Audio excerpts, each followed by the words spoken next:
السلام عليكم ورحمة الله.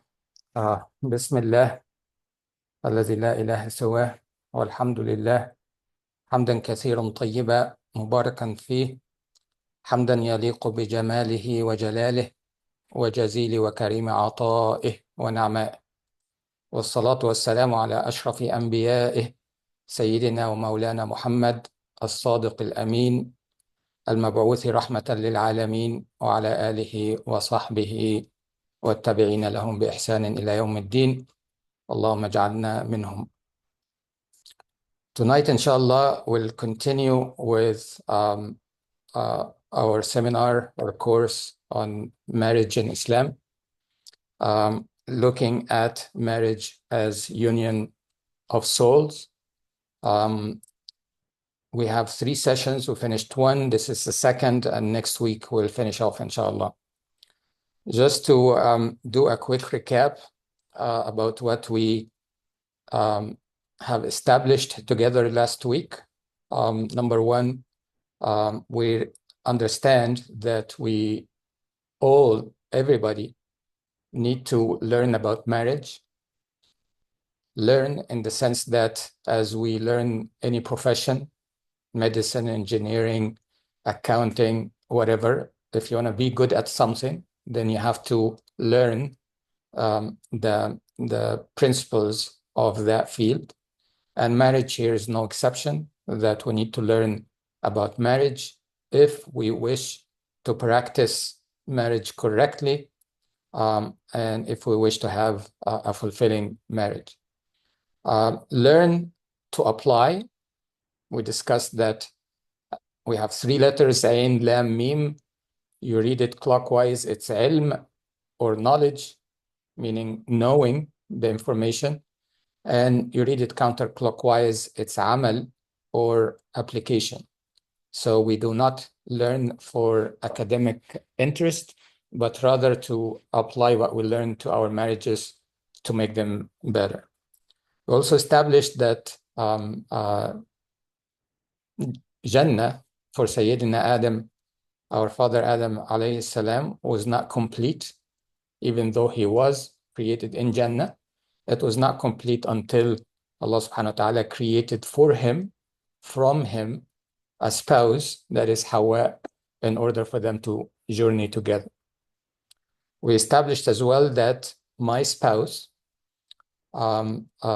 is my buddy, as in scuba diving. My buddy means that we do everything together. Actually, it is dangerous to do without a buddy, because when the going gets tough, this buddy system is what will save us. That my spouse is the person that will take the oxygen mask out of her mouth and put it in mine when I need to, and vice versa.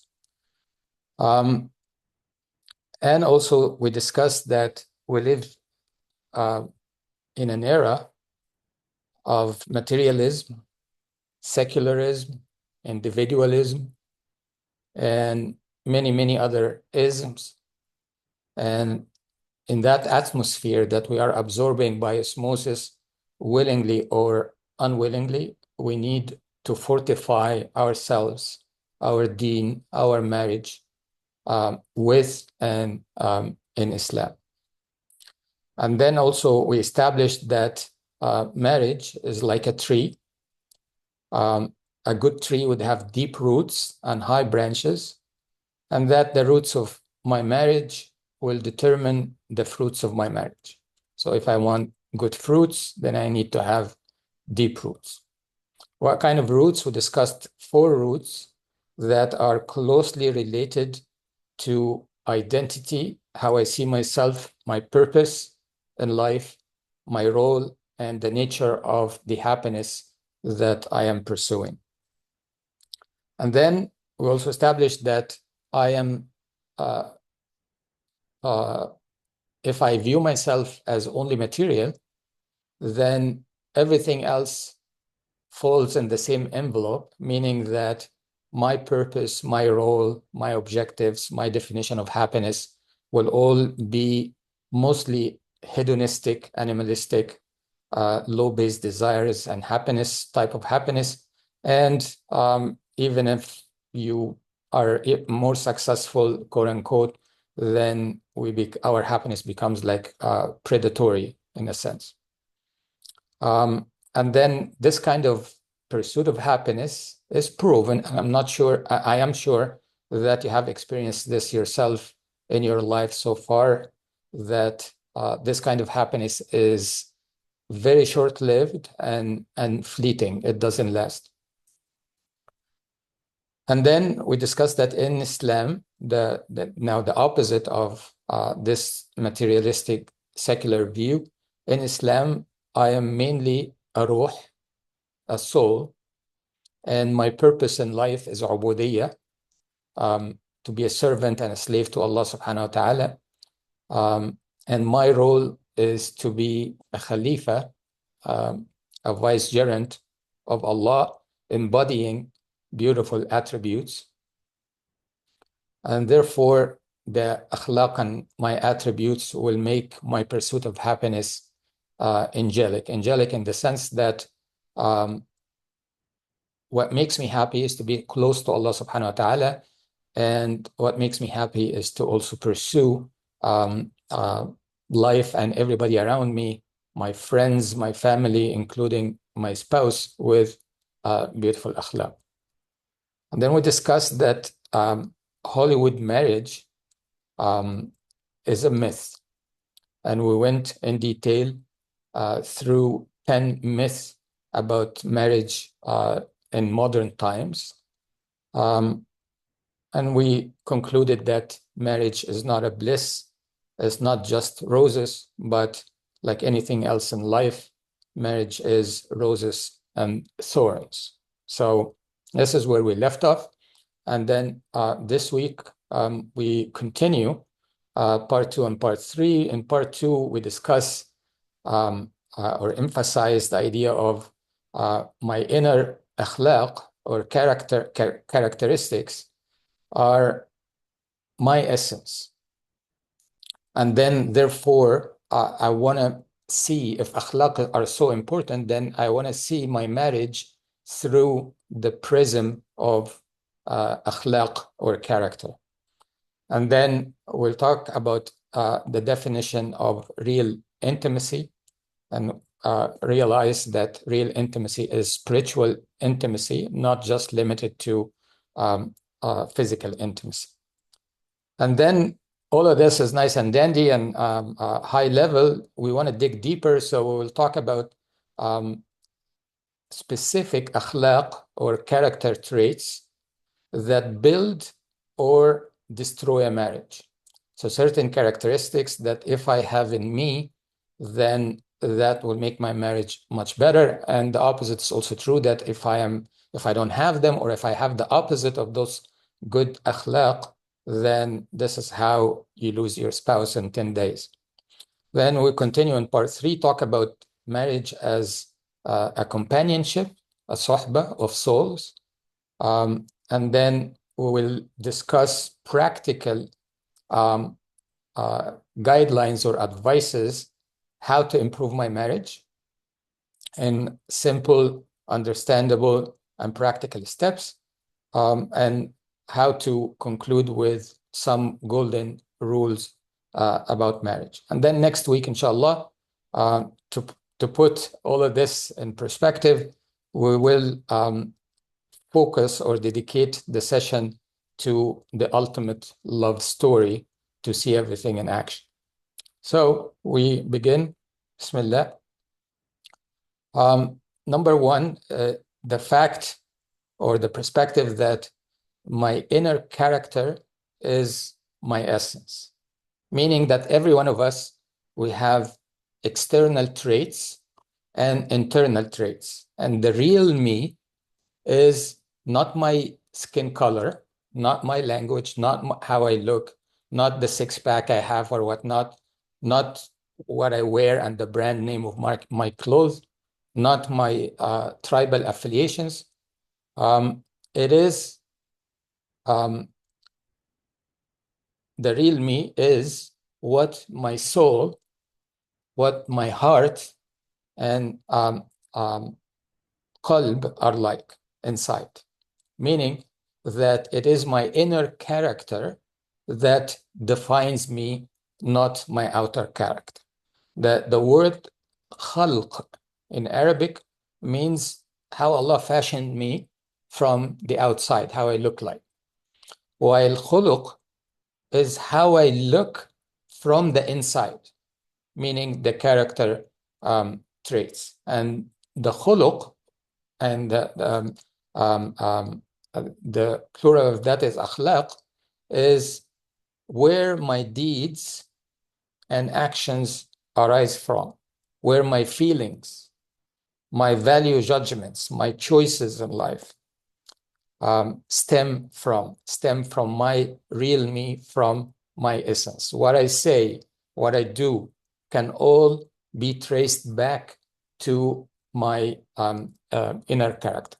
So for example, if I am truthful, I don't lie, if I'm truthful, then the truthful words that I say stem from the khuluq of sidq.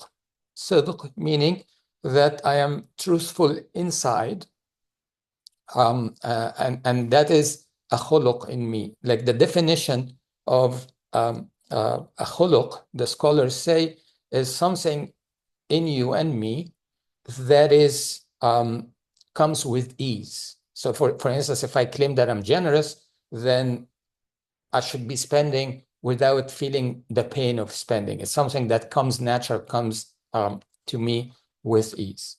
If it doesn't come to me with ease, then I need to practice it. إنما العلم بالتعلم والحلم بالتحلم, meaning the same way you learn anything, you can also learn and train the nafs to embrace good akhlaq. If my actions, for instance, are lovingly merciful, that is again from the khuluq of rahmah. And the opposite is also true, meaning that, for instance, negative anger in general is not all bad. Like for instance, we should be feel anger when the deen of Allah is violated, when the rights of people are violated. But negative anger is a bad trait, a disease of the heart. It's coming from ghadab, and it's hurtful. Therefore, it's a bad khuluq. Ingratitude, for instance. People do good to me. Allah subhanahu wa ta'ala gives me a lot of things right and left, and then I feel ungrateful. This is known as kufran al-ni'am. Kufran al-ni'am, kufr here is not kufr as getting out of the religion, but kufr from cover.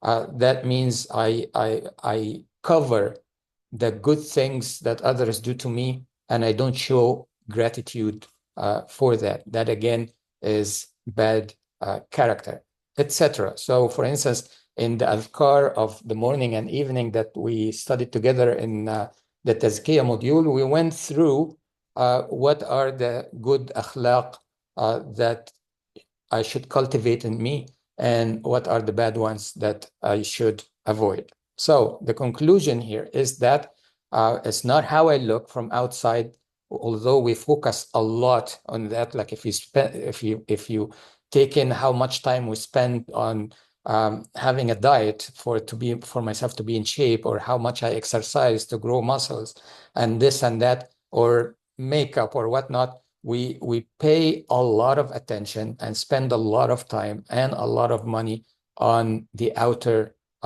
looks, while the inner character, which is the essence of us, how much time do we spend on that? How much wealth do we spend on that? All right.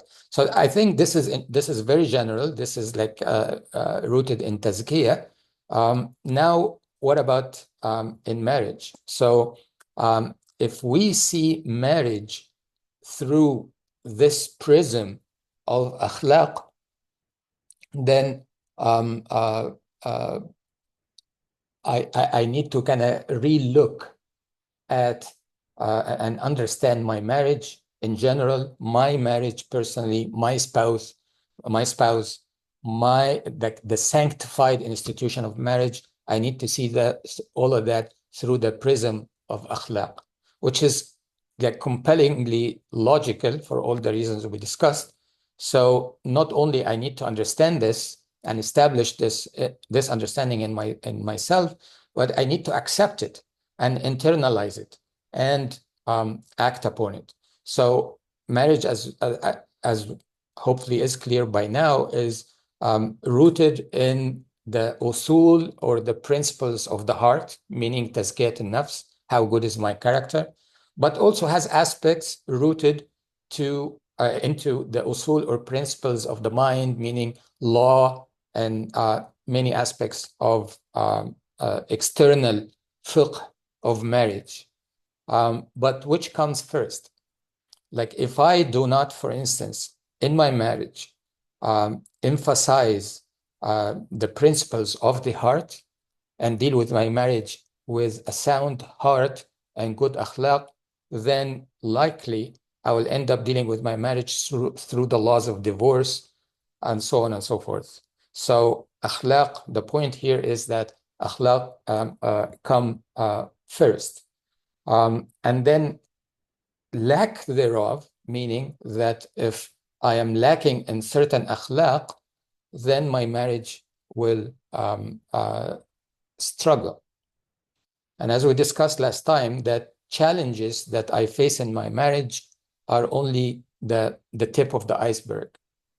Like if what you see at the surface is two spouses angry at and pissed off at each other, then dig deeper. What is under the water? What akhlaq are in him and her? Because the dynamics that you see, the dynamics of the marriage, stem from the dynamics of the hearts and souls of two people.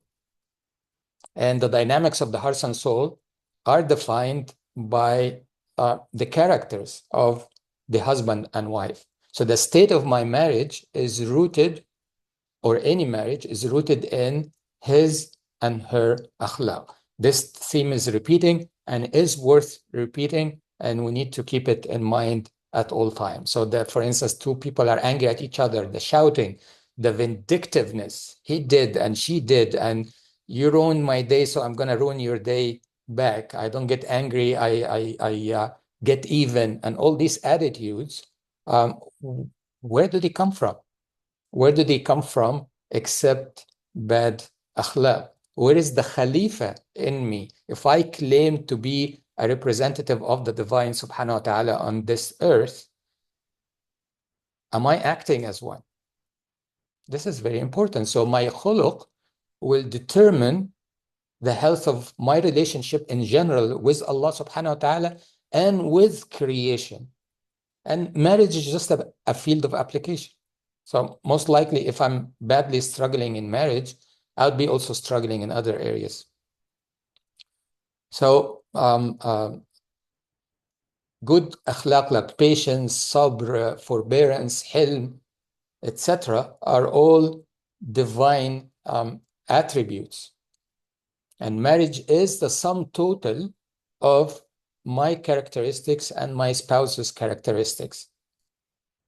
And most of the problems, if you reflect, if you have faced any challenges in marriage or have witnessed, maybe you're not married yet, but you have witnessed other married couples in trouble, you will be able to kind of trace back those problems to akhlaqi problems. This is where the source is.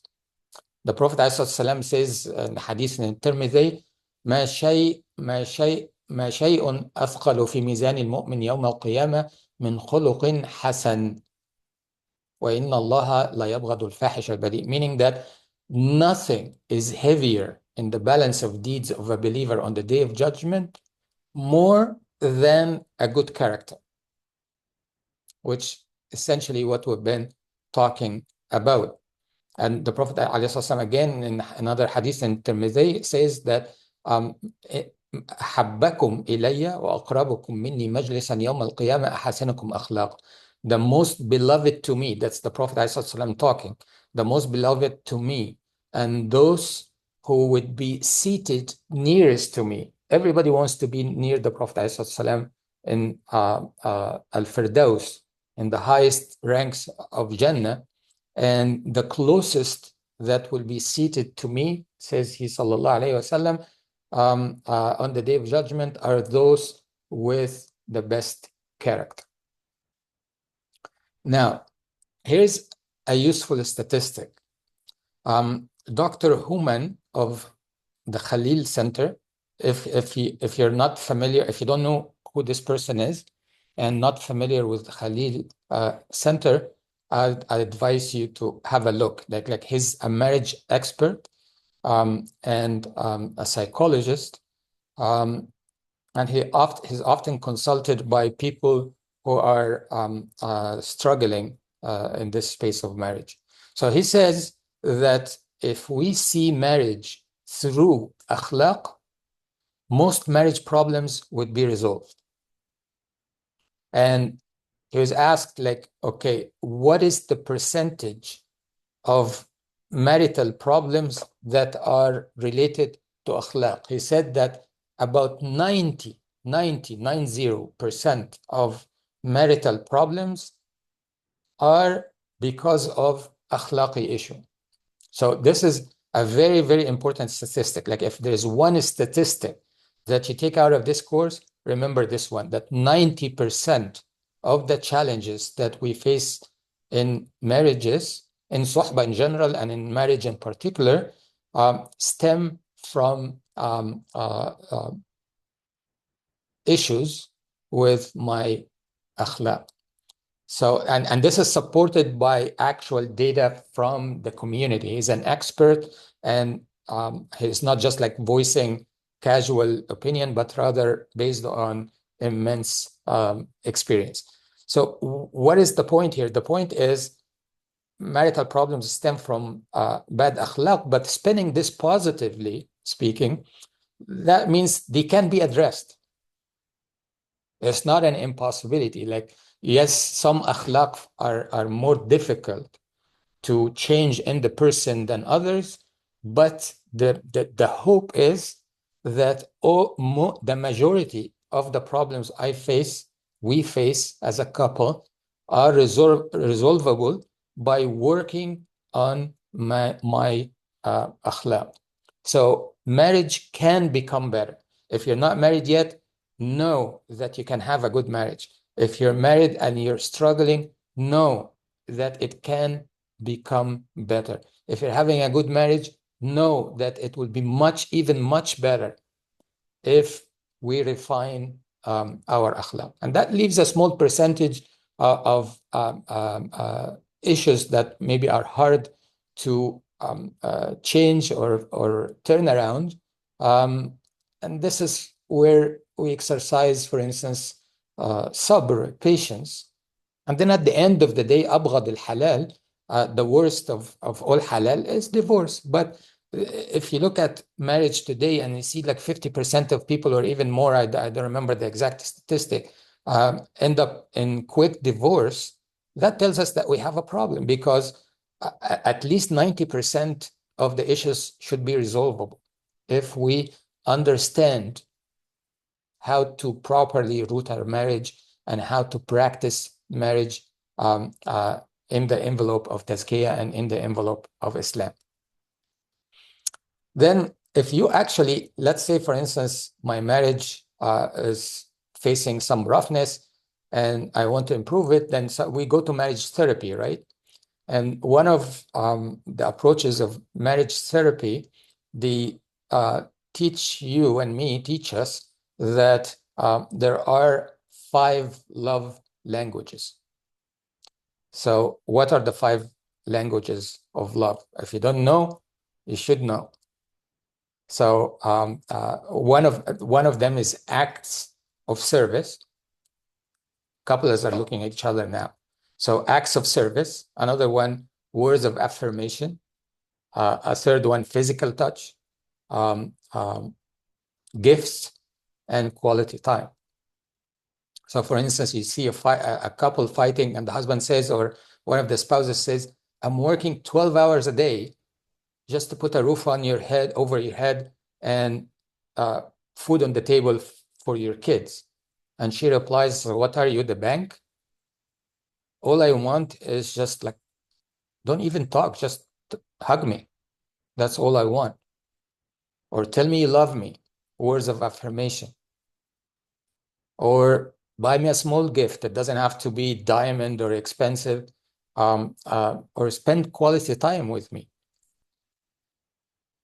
So that often what happens is like, so what is the issue here, or what's the premise? The premise here is that we communicate, we as in husbands and wives communicate in different languages. So if we do not speak the same language, we will not understand each other. So it is useful and important, and it makes sense to strive to be multilingual in marriage. You need to learn all these languages. But thinking deeply or reflecting deeply on these languages, like if I really want to learn and apply those things to improve my marriage, what does it take, despite of me and myself, to show words of affirmation to my spouse? It takes sabr, patience. It takes a khuluq underlying this. What does it take to prioritize time, to spend quality time with my spouse? Yes, the guys are going out, they are going to play squash or estimation or whatnot, and I leave my spouse alone. Then what does it take for me to prioritize quality time? Again, the khuluq of ithar. Ithar meaning that I put the benefit of the other above my selfish benefit. So the point, this is just a couple of examples. The point here is that they are all outcomes of akhlaq. So the love languages that they write books about and marriage therapists use on us are not in contradiction with Islam and Shara. Actually, it's quite the opposite, that our Shara, our deen, is much deeper. It's not just skin deep. It's like, it's rooted in akhlaq that will give rise to all these love languages. Another example, like for instance, in marriage therapy, you read books and about men are from Mars and women are from Venus. Here's an example, like the husband comes home and the wife packed her bags at the door. You see luggage at the door, and says, I am going to my parents. I'm going to my parents' home. So that you look at that, and then what is she really saying? If you see that situation unfolding in front of you, what is she trying to say? Is she saying that I am going on a trip? Or is she saying, tell me you want me to stay? So what is the interest that underlies the form of, or the act that you see in front of you? And of course, if you see the luggage and she says, I'm going to my parents' home, he says, like, have a nice trip, then you've got yourself in big trouble. You got a big problem. So understanding this, like this kind of communication, takes patience, takes forgiveness, takes generosity, takes forbearance by both sides. And again, we go back to akhlaq. But what if one of us is not good at reading emotional messages? Then in this case, the other can exercise patience, positive thinking, husn al-zan. Because if we always assume the worst in the acts that we see and in communication, then simply the marriage will collapse. So we need to give the other the benefit of the doubt. Don't hold grudges. Holding grudges is like hiqd in Arabic, or ghil, like rancor, which is a disease of the heart. Akhlaq, again. What if there is incompatibility in spiritual intimacy between the couple for whatever reasons? Back to sabr, back to karam, generosity, back to ithar, giving like altruism, or giving selflessness, and preferring the other, and so on. So obviously where we're going with this is that if I want intimacy in my marriage, then that begs the question, what is true intimacy? If we agree, and I hope we agree at this point, that we are fundamentally ruh, arwah, then true intimacy is fundamentally spiritual intimacy. Not to deny that there is physical intimacy, there is emotional intimacy and intellectual intimacy, but the way, like, what is the way to connect at the deepest spiritual level? What are the greatest connection points between a husband and wife? And the conclusion, repeated many times, that it is beautiful akhlaq. It's akhlaqi intimacy. Look at what the Prophet ﷺ says in a hadith that is agreed upon, that you all know, like تنكح المرأة لأربع لمالها ولحسبها وجمالها ولدينها فاظفر بذات الدين تربت يداك. That a woman, I argue it goes both ways, but the hadith, the exact text, talks about marrying a woman for for 4 reasons. Her wealth, her status in society, her beauty, and her religious or moral values, i.e. akhlaq. And then the Prophet ﷺ gives you the conclusion right away that take in marriage the one with moral values, the one with deen, one with akhlaq. So it goes both ways for men and women, but the 4 aspects that all of us consider when we get married is like wealth, lineage, beauty, and deen. And deen here doesn't mean a guy with a beard or a woman in hijab. Of course, these are basics, but this is not what is meant by deen. What is meant by deen is the essence of me, or the akhlaq of the person, as we discussed so far. And then the conclusion is be successful in choosing the one with deen. And this is not to say it's not haram, it's not unlawful to marry someone for beauty or for social status or any of the other factors. But what is more important here is deen. Of course, if you get all 4, then you're like rarely lucky. Yeah, of course. So if you get all 4, then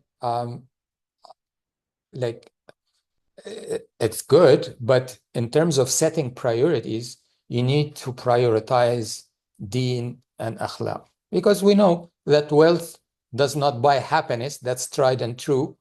Wealth can vanish. Beauty declines. Men and women, when we get married in our 20s, we are in shape, and then 10 years later, the belly grows and this and that. So beauty declines with time.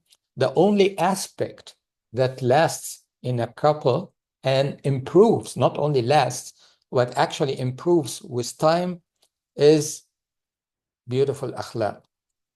So akhlaq gets better with age. Therefore, as we work on our akhlaq in marriage, then marriage itself will get younger with time. What else do we want? What parallels this? So yes, bodies can connect superficially, minds connect at a deeper level, but souls connect at the deepest level with akhlaq. and therefore like a union of souls. If we approach marriage with that perspective, with that attitude that it's a union of souls, then this marriage will improve with time, while everything else entropies meaning disintegrates. Another hadith in Al-Suyuti and Al-Jami' Al-Saghir, the Prophet says, لم يرى للمتحابين مثل النكاح, that nothing is more befitting for people who truly love each other than the institution of marriage. Compare now this to the younger generation, may Allah protect us all, where they say, what is the point of marriage? Like a piece of paper will make a difference or not? Like, what's wrong with dating? It's the same thing, this and that. Of course, they are missing they're missing the point. They're missing a point of union of soul enveloped in akhlaq. Okay, so a lot of emphasis so far on akhlaq in marriage, or character traits in marriage. So that's a practical question here. What are the akhlaq or characteristics of a person that make or break the marriage? What are the akhlaq that if a man has, it improves the marriage? If a woman has, it improves the marriage. And the opposite is also true, that if we do not have, then likely the marriage will be in trouble. So some of them come in pairs, some are singular, but some come in pairs. But a common one, for instance, is rahmah, compassionate love. Do you have rahmah in your marriage? That's the description of marriage in the Quran, that based on compassionate love. Another pair of akhlaq is sabr, or patience, and hilm, forbearance. Again, there will be hiccups, but does our marriage have the attributes of overlooking and forgiving? Shukr, gratitude, and qana'a, contentment.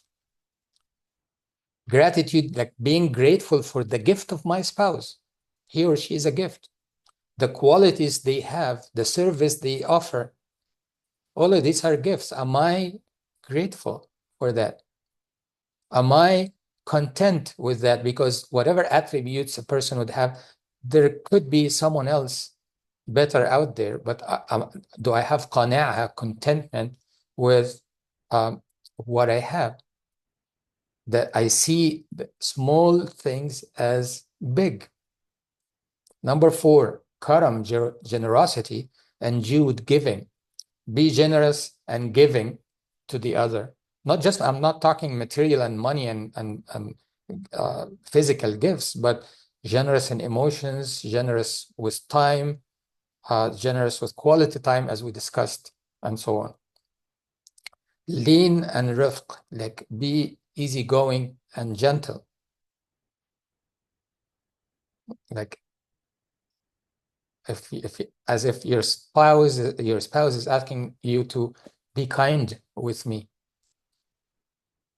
Don't be demanding and inflexible, emphasizing that don't look at or magnify what the other person is lacking. Take it easy. There is iqtisad and i'tidal. Iqtisad, like balance and moderation.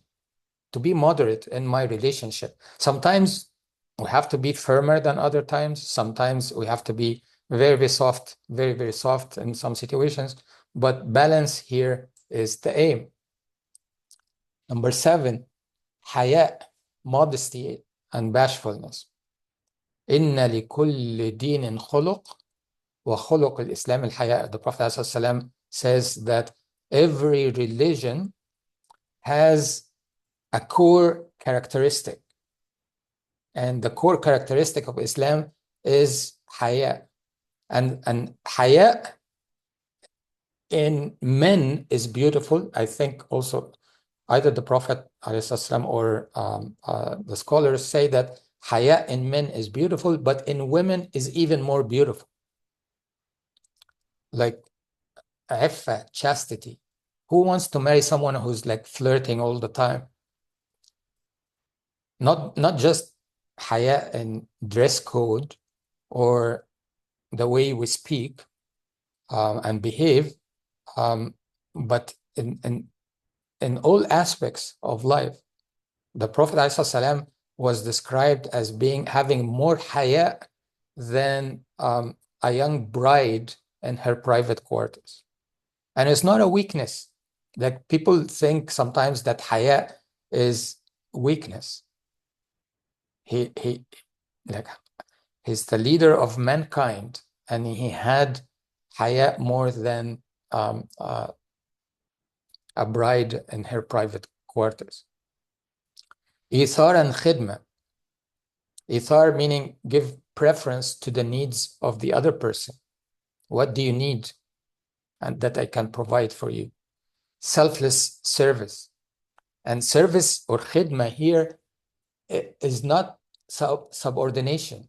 Like Egyptians say, for instance, like وانا الخدامة اللي جايبها لك ماما, like do you think I'm the servant that your mother bought for you? It's not that. It's like and it goes both ways, that we need to serve each other. Service in Islam is a very plausible attribute. Service to the public, service to your teachers, service to your friends, and of course, service to your family and service to your spouse. It's part of taming and shredding the nafs. Like we hear a lot in religious circles about scholars, for instance, that decided to roll up their sleeves and clean toilets. Just this kind of khidmah that breaks the ego, breaks the love of the self by providing service to others. And then if I live with my spouse 24/7, then I might as well provide ithar and khidmah to my spouse. Shura and hikmah, consultation and wisdom. We make decisions together wisely. It's like collaborative wisdom, if you will, that we need to exercise together as a couple. Unutha and ta'a, that's more for women, because some characteristics are more for women, some are more for men. Although it goes both ways, like haya, for instance, haya is beautiful in men, but even more beautiful in women. So unutha and ta'a meaning being feminine and showing loving obedience to the husband. And muru'a and qawama, like the man shows manliness and responsible leadership. We don't hold each other to the standards of the opposite gender. A man should not expect a woman to be a man, and a woman should not expect a man to be a woman. Each one of us have their attributes that they can offer to the marriage. The Prophet ﷺ says that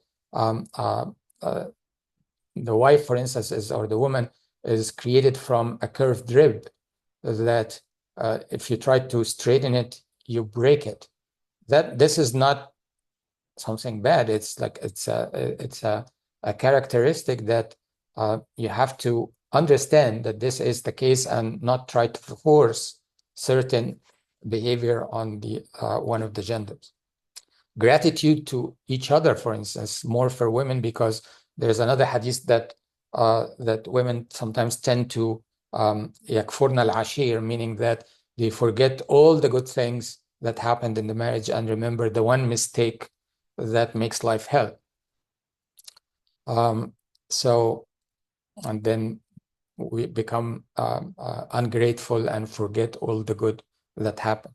So these are like 10 attributes. If you actually, it is very, very useful for couples to sit down and examine and say, do we have that? Do we show that to each other? When there is a problem, for instance, in marriage, let's review. Let's sit down and see what the problem is and what is the what's underneath the tip of the iceberg. What's under the water? what kind of akhlaq are we missing, and how the lack of those akhlaq created problems. So the destroyers of marriage, obviously, all the vices that are opposite to the good akhlaq that we just discussed, if I'm lacking in any of these areas, then I am destroying my marriage, men and women. There are also related behaviors, like, for instance, criticism. I'm telling you, this is what's wrong with you. So pointing fingers, like when I point fingers, point one finger and the other three are pointing at myself, right? So criticism is, we're very, very good at being Mr. Fix-It or Miss Fix-It, that this is what's wrong with you. That's what you need to fix in you.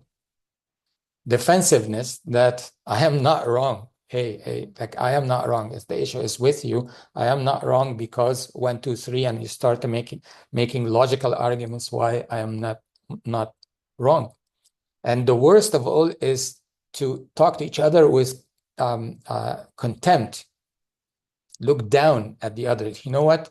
I'm very sorry for you. Like, I'd rather, I don't want to be in your shoes. Like, you think that you're speaking from a high horse and the other person is the one down below. And then you talk to them with disrespect and contempt. Another issue is like stonewalling. Talk as much as you want, talk to the hand. I'm not listening. La, la, la, la. Like, you talk, I'm somewhere else.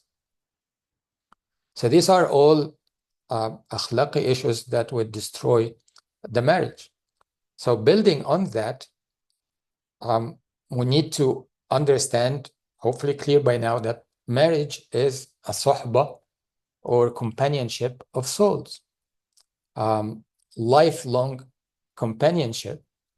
If God gives us, if Allah subhanahu wa ta'ala gives us a good, healthy marriage, then it is a lifelong companionship. So if it is companionship, suhbah, remember the hadith of the Prophet ﷺ, which says, Al-mar'u ala dini khalili falyanzur ahadukum man yukhalil, that you are a mirror image or on the faith of your friends or people who are in your suhbah, or you put yourself in their suhbah. So be careful about who do you take as your suhbah. So that's talking about suhbah in general, but marriage is also the most important suhbah that you can think of. But suhbah in general, the scholars say that, any suhbah, any fellowship that you have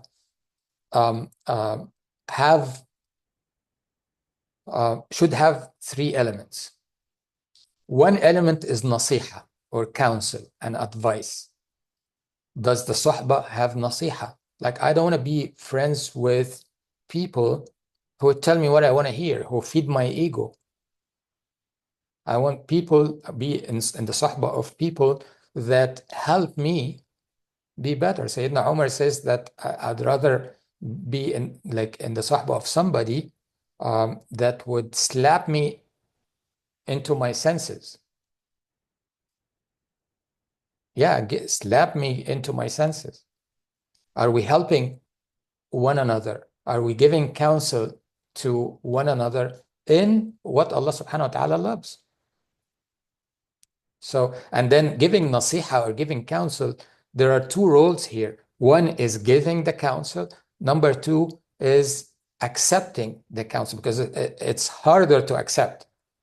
It's easy to give advice to others, but it's harder to accept advice from others. Because if I don't accept, then nothing will ever change. And we know that even though we have the knowledge that this is the case, but we don't always apply it. Therefore, we need an observer. I need my spouse or my sahib or sahiba to be my mirror that observes me and shows me what I do not want to see. So that's attribute number 1 in any companionship or fellowship, to give nasiha to and counsel to the other. The other one is shafaqa, or gentleness and compassion. Be kind. I want kindness in our relationship. Number 3 is i'ana, or help.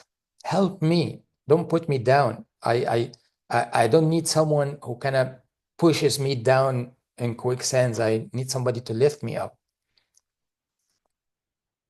Help me change to be better. If you see that I'm doing something wrong, don't rub it in my face. Help me change it. So this is in suhbah in general, in companionship or fellowship in general. What about in marriage?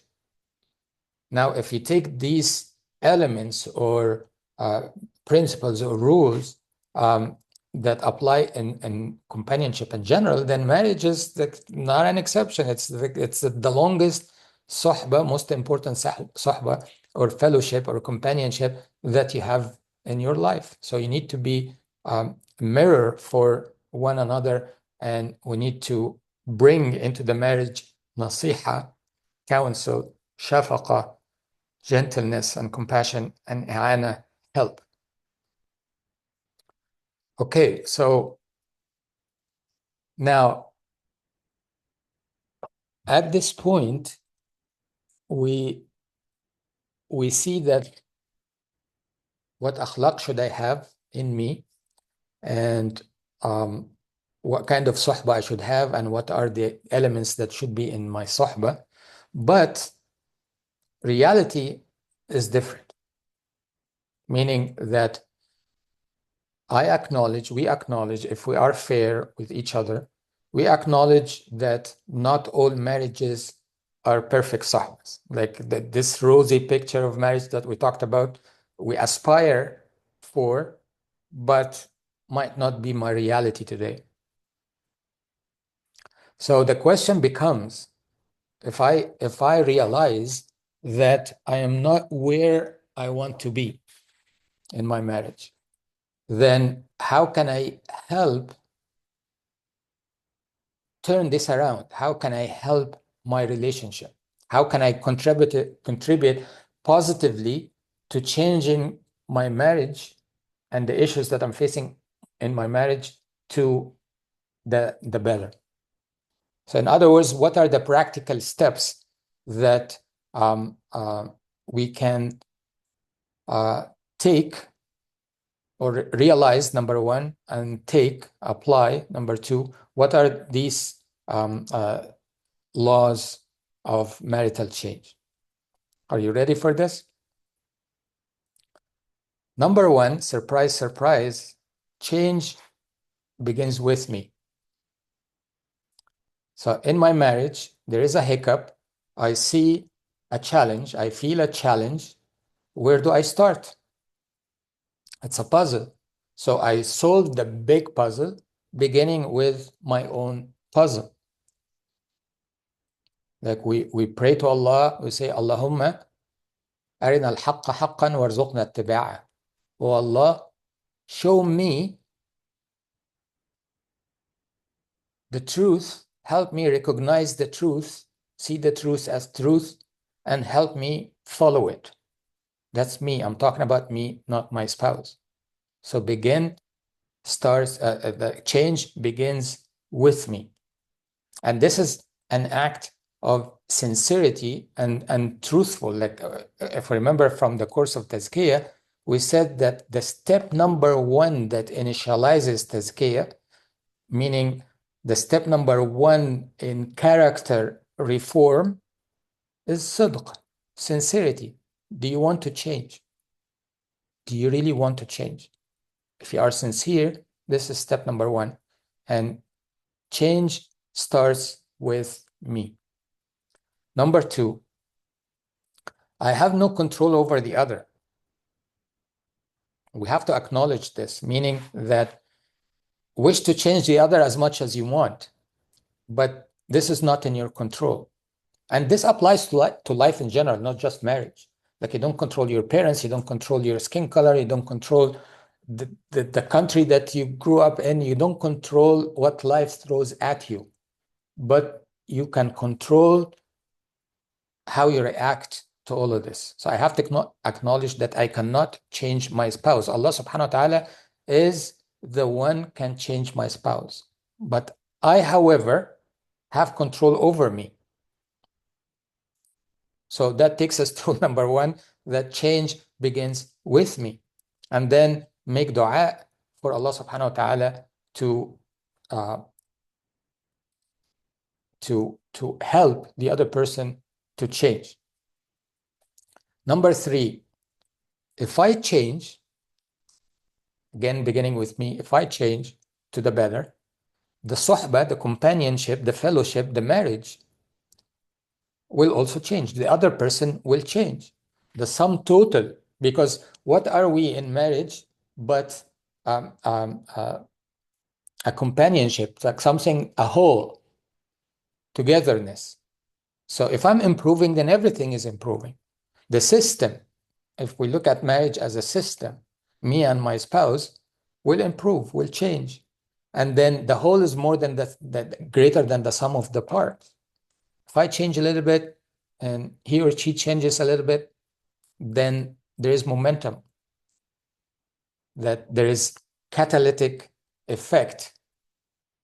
People who know what the catalytic converter is in a car, like there is a catalytic effect that changes the chemistry much more rapidly. Allah subhanahu wa ta'ala in the Quran said, idfa billati hiya ahsan. Start, push with goodness. Make your ammunition, if you will, ihsan. Until the animosity and hostility would turn into friendship and love. ادفع بالتي أحسن فإذا الذي بينك وبينه عداوة كأنه ولي حميم. Like, push positive energy, push goodness in the relationship,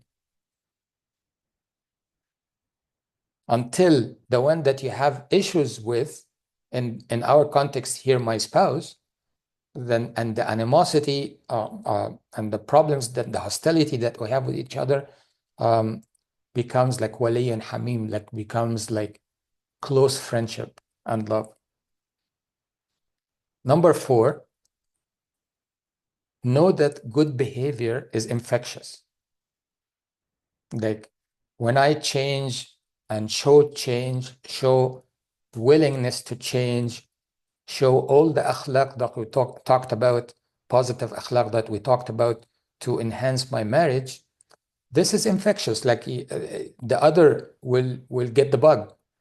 It has incredible power of transfer to the other, and assertion of resonance. Things resonate. I improve, she improves, and the resonance, the amplitude of the resonance increases. That's like you and me. Then Allah subhanahu wa ta'ala also grants barakah. Barakah means Allah gives a lot more than we put into something. You invest $1 and she invests $1 and you have millions. How did this happen? This is barakah. So that, like, when I invest a good khuluq and she invests a good khuluq, then we will have plentiful of good akhlaq. And this is what the barakah that Allah subhanahu wa ta'ala imbues in the marriage. It's like the divine catalyst, if you will, that Allah subhanahu wa ta'ala puts in the marriage. Number 6, be in muraqabah. We spent many sessions on mindfulness and muraqabah, like watchfulness. Watch, like, I want to worship Allah subhanahu wa ta'ala as if I see him, but if I don't see him, then at least I should be aware that he sees me and is watching me. So Allah subhanahu wa ta'ala is watching me, not just me from outside, again, not my khalq, but my khuluq, like not how I look, but how I behave. What is my inner character like? What is my heart like? And then number 7 is be more ihsan centered than adl driven. Sometimes when there is a problem, we want justice. Yes, we want justice. You hurt me, I want revenge. This is justice.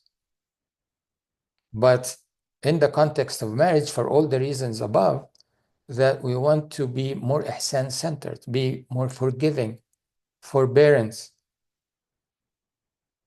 than seeking vindictiveness and justice and so on. So be more ihsan-centered, be the good one or the better one. Inshallah, both are good, but be the better one. So be ihsan-centered more ihsan-centered than adl-driven. And then finally, seek strength in dua to Allah subhanahu wa ta'ala. That nothing will happen except that what Allah subhanahu wa ta'ala allows. So ask, because ultimately all change comes from Allah subhanahu wa ta'ala.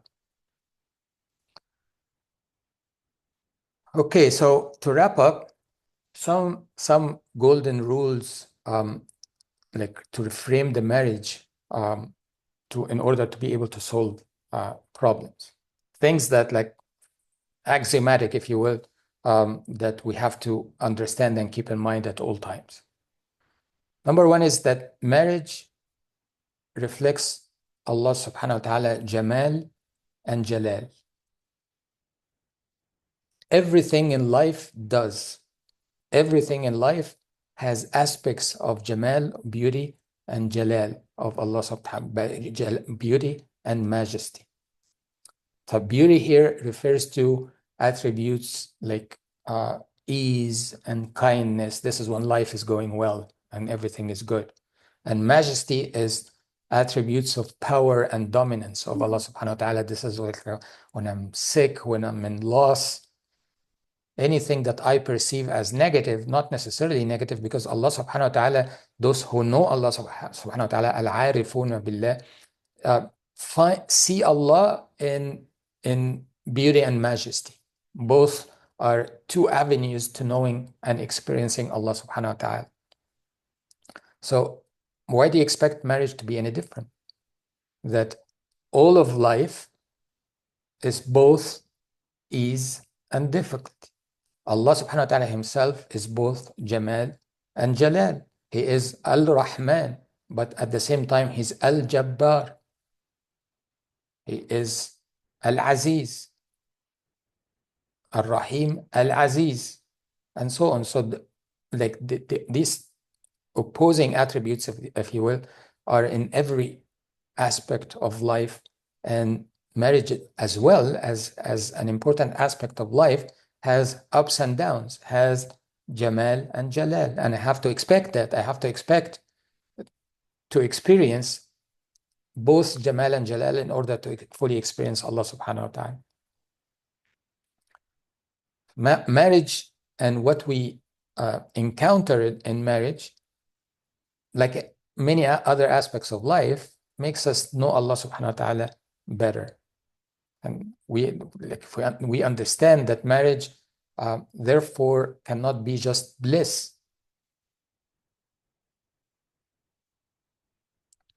And we also need to understand that a good marriage, take this, a good marriage, alhamdulillah, is happy enough. You know, when they say happily ever after, we say happily enough ever after. We have established this already, that nothing in life is a bliss. Bliss is only in Jannah. So marriage as well is not gonna be Jannah. It will have its challenges. It's like it roses and thorns.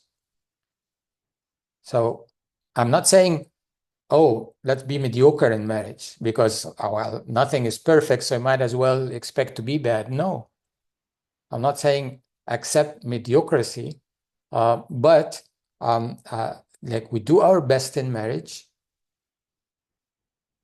and as life itself and everything else in dunya, dunya is stained by nature. It's not a place where we dwell forever.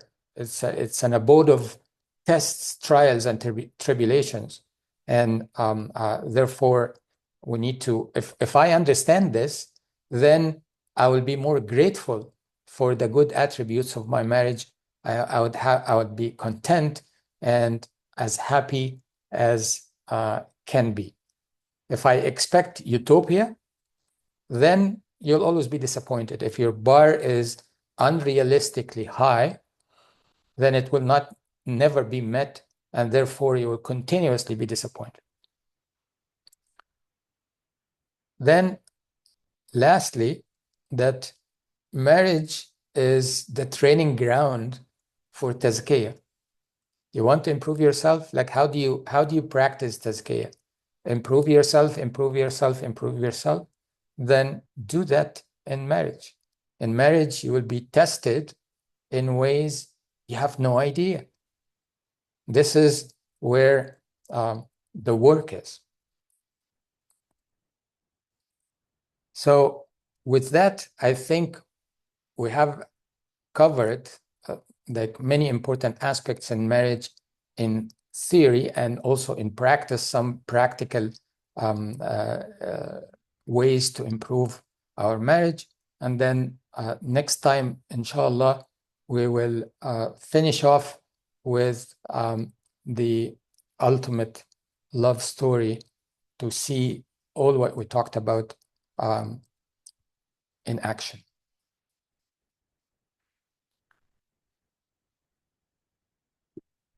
So, subhanaka Allahumma wa bihamdik, ashhadu an la ilaha illa ant, wa astaghfiruka wa atubu